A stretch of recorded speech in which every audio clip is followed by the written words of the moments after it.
అహింసా మార్గంలో నడవాలన్న సందేశంతో దిగంబర జైన సన్యాసులు చేపట్టిన పాదయాత్ర వెల్దుర్తికి చేరుకుంది. బెంగళూరు నుంచి అంతర్మాన గురుదేవ్ ఆచార్య శ్రీ 108 ప్రసన్న సాగర్జీ మహారాజ్జీ సంసంద్ తరపున కొద్ది మంది సాధువులు ఒంటిపై నూలుపోగు లేకుండా పాదయాత్ర నిర్వహిస్తున్నారు.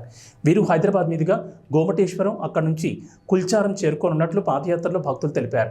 పాదయాత్ర చేస్తున్న జైన సన్యాసులను పలువురు సందర్శించి వారి ఆశీస్సులు తీసుకున్నారు. ఈ సందర్భంగా వెల్దుర్తి బాలికల హైస్కూల్లో స్వామివార్ల బోధనా కార్యక్రమాన్ని నిర్వహించారు.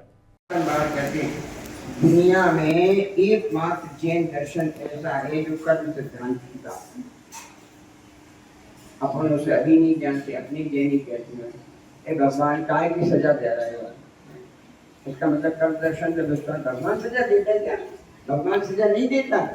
भगवान अवतार देव, भगवान तारने वाले नहीं है। तुम भगवान की भक्ति करोगे तो तब जाओगे, भगवान नहीं तारने आ रहे। जैसे और लोग मानते हैं हाथी फंस गया तो वो आगे